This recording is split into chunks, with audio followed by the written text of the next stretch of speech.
All right, we're going to tie a fly that is specific to one of my favorite times of year. I mean, this can be used as a trout fly, and I'm sure it'd be really effective. I just don't use it for that. This is one of my primary steelhead flies, and we're getting into November where the steelhead are coming in behind the salmon run. That's pretty much over. So those Great Lakes streams are going to be full of some fresh, hungry steelhead ready to go at it. So this is definitely one of my favorite times of year, so I'm doing a lot of steelhead patterns right now. This is going to kind of be what we end up with here at the end of the day. You're looking at a fly very similar. I call it a Steelhead John. It's tied very similar to a Copper John. This one in particular has a purple body. The one I'm going to tie right now has a purple body, but I've got a whole series of all different kinds. Here's one with a wine-colored body. I also have the traditional Copper John color. So I do these in pretty much just about every color you can imagine. It's not a particularly difficult fly to tie, but it's really effective and gives a really good profile in the water. So what we're going to do is we're going to start out in the vise with a size 10 curved nymph hook.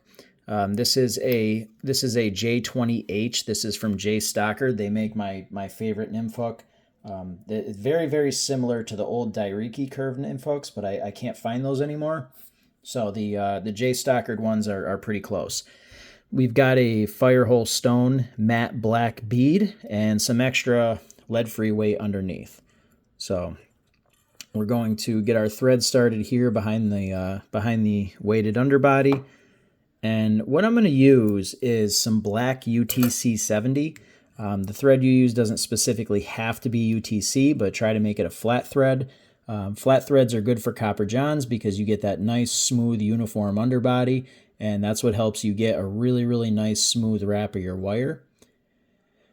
So I'm just going to build up a little bit of a thread ball there at the back, and the reason why I'm going to do that is because I'm going to tie in some of these biots here, and if you do a little thread ball there at the back, it'll help keep those biots kind of splayed out a little. What'll happen a lot of times is when you tie a fly with biot tails on the vise, it very well could, kind of sit straight back. But when it gets wet, sometimes they can blend together, and you really kind of don't want that. So a little thread ball there. You can put some resin on it if you want, not particularly necessary. So I'm going to kind of leave that off here. But I'm going to get these biots tied in, and as always, I do these one at a time. I have mentioned in several of my videos I would love to be one of those people that can just tie 2 biots in at the same time, but that is a technique I just have never been able to master. I see some people do it just in one fell swoop, and I just can't get it done. Now, you can also use this technique, or how we're tying this fly in general, for Copper Johns as well. As I said before, it's pretty much not the same fly. There's some variations of it, but at the end of the day, the core of it is very similar to a Copper John. So all these principles can work for that fly too. So I'm going to take a chunk of medium purple wire, and I'm going to get that cinched in, pull that even with my weight.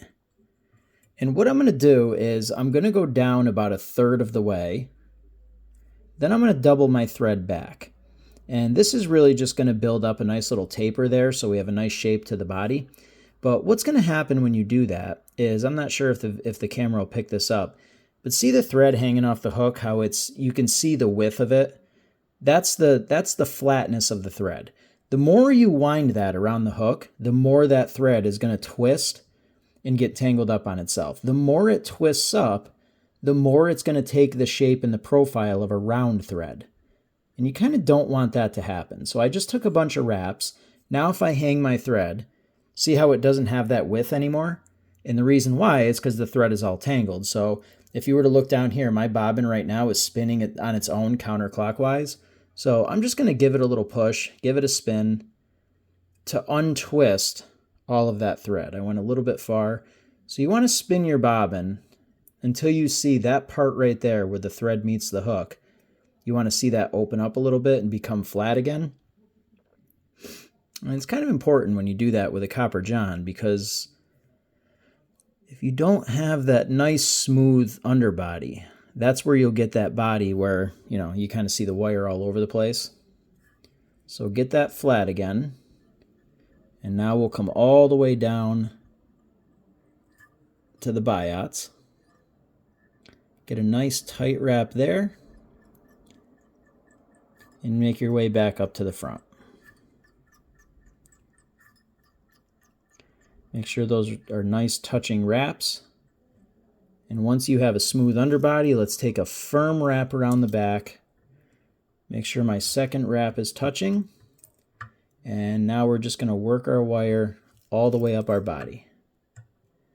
And try not to let your wire get all twisted and tangled, because that can happen pretty easy as you're wrapping it around, but we're just going to wrap that with touching wraps. Now, if you have a nice smooth underbody and you're putting your pressure towards the back of the fly, all of these wraps should butt up against each other really nicely.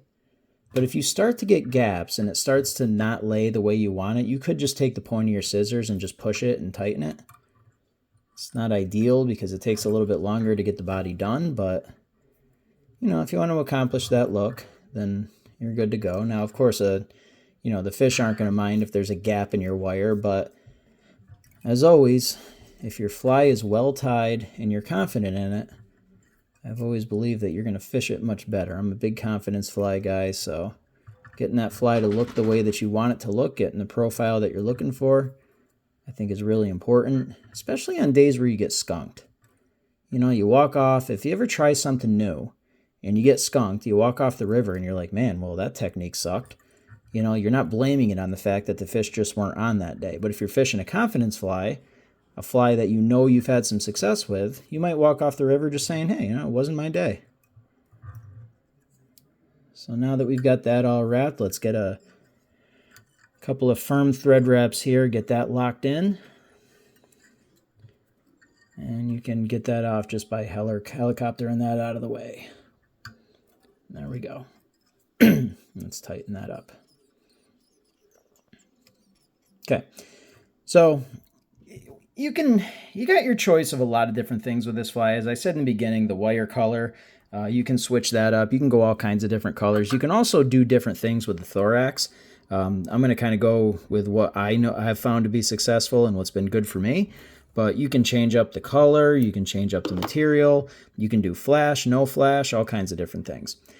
So for this one, like on the back here, on all of my Copper Johns, I always put flash. Now, you don't have to, but I always believe, hey, if you're going to fish a Copper John, which is a wired fly, you know, you're usually probably fishing that in the spring, probably heavy runoff. You're probably in situations where flash is going to be a bit of a good thing for you. So I put flash on just about all my wire-bodied flies.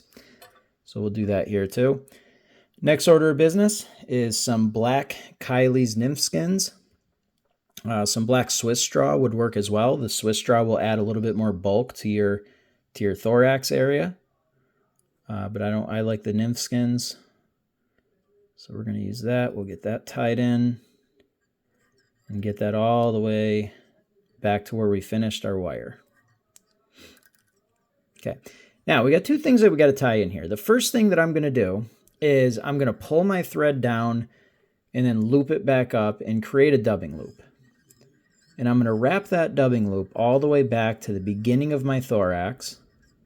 And I'm just going to take it and clip that into my material holder and get it out of the way. So what I want to do is I want to make a little bit of room for our rubber legs. So for legs, I'm going to use these tan and speckled black from Montana Fly Company. These are really, really good legs. You use them for a lot of different flies. I use these on my Golden Stone Euro nymphs too, which is a fly that I've raved about many, many times. So we'll cut these legs in half, and I'm going to slip this up. Whoops, that's not where I want my thread. I want my thread back here, right where my wire stops. So I'm going to take this, we're going to slip it in the back. I'm going to align the tips, and I'm just going to move it towards me, and I'm just going to, with a light wrap, 2 light wraps, lock that in place, and then I'm going to move it around and position it. Now, The reason why I'm not really cinching down on this thread right now is because that leg right there is kind of laying the way that I want it to lay. I don't want it to lay. I don't want it to stick straight off of the body. I want it angled towards the front and the back of the fly. So I'm not really going to cinch it down right now. I'm just going to kind of get it where I need it to be. Because if I really cinch down on it and bite into that rubber, those legs are going to splay out and they're going to be perpendicular to the body of the fly, and that's not what I want. So I'm going to wrap in a few light wraps on the other set of legs, position those where I need them, and we're good to go. And once both legs have plenty of wraps that are somewhat soft, keeping it in place, then you can kind of come in with a couple of tighter wraps, really get that cinch down, and then move your thread to the front. If you want right now, you can trim the legs. I never do, but I should. And I think the reason why I should do it now, and why you should do it now as well, is because we are currently on the step with the legs. So if you screw up and cut these too short or anything like that, you can always put new legs on. And the other reason why is because these, if you cut the legs shorter now, they don't get in your way as much. When I tie these personally, I barely ever trim the legs at this step, and I have no idea why not. You should definitely trim them at this step. So I pull them even, and just give them a snip. There we go. All right, so what I'm going to do is get my dubbing twister here. If I could find it, it's right in front of me. I like this this Smayan twister. It's got this little option here to open up the hooks, and that allows you to put the material in. This is the twister that I definitely like to use. A little pricey, but it's definitely worth it. So I'm just going to hang my thread straight down, and what I'm going to grab is a tuft of just straight natural hare's ear. And again, you can use a colored ice dub. You know, sometimes those steelhead really key in on a certain color. I mean, I've gone there on days where it's like, it doesn't matter what you throw at them as long as it's blue. I've had days where, you know, pink, chartreuse, Oregon cheese, a lot of those stuff are the key color of the day. So if you want to incorporate that into the dubbing, you can definitely do that. But I have found that I like to take the color and really attack that concept with the color of the wire body. And generally on the thorax, I just go straight natural hare's ear. And I think it's really just because of the bugginess. I think that's kind of why I've latched on to this method. But, you know, any of those other variations would certainly work. And I do like the natural hare's ear directly off of the mask, because you get a lot of those guard hairs mixed in there. And when you wrap it into a dubbing loop, you get a nice effect of the dubbing and the guard hairs, and I think that that's pretty much everything I'm looking for. So we'll get that spun up till that's nice and secure. You can tease it out a little bit if you want, but hare's ear is just so buggy. It is what it is without even having to play with it. Okay, so we'll take our English hackle pliers, and I'm going to transfer my thread over to those, and I'm just going to give a couple of wraps right over the tie-in point of those legs. And then I'm going to pull these legs back, and we're going to continue wrapping towards the front of the fly until we get to the bead. Oops, got to be careful not to wrap that around your thread.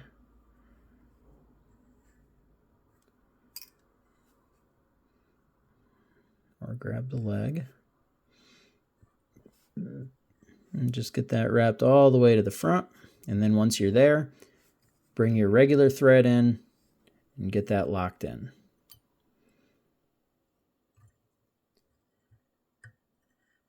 And once we're secured,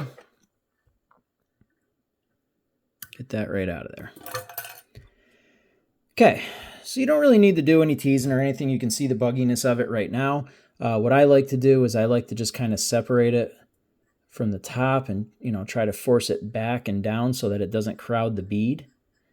So the first thing I'll do is I'll pull that nymph skin over, and as I pull that over, I'm going to tease everything back so that the nymph skin forces it all down and it's nice and clean around the bead. So I'll give a loose wrap on the bead, get that cinched down, even it up, and secure it. Then the next wrap, I'll bring my flash, my tinsel over the top. Get that leg out of there. And again, as I said in the beginning, this is all the same stuff that you would do with a regular Copper John, so you should already be somewhat familiar with this technique if you have tied that fly before, or if you struggle with a Copper John. This is the same thing I do for those flies, and there's also a Copper John video on this channel as well that could help you. All right, so we'll get a couple of extra wraps just to kind of secure everything in there. Get a whip finish.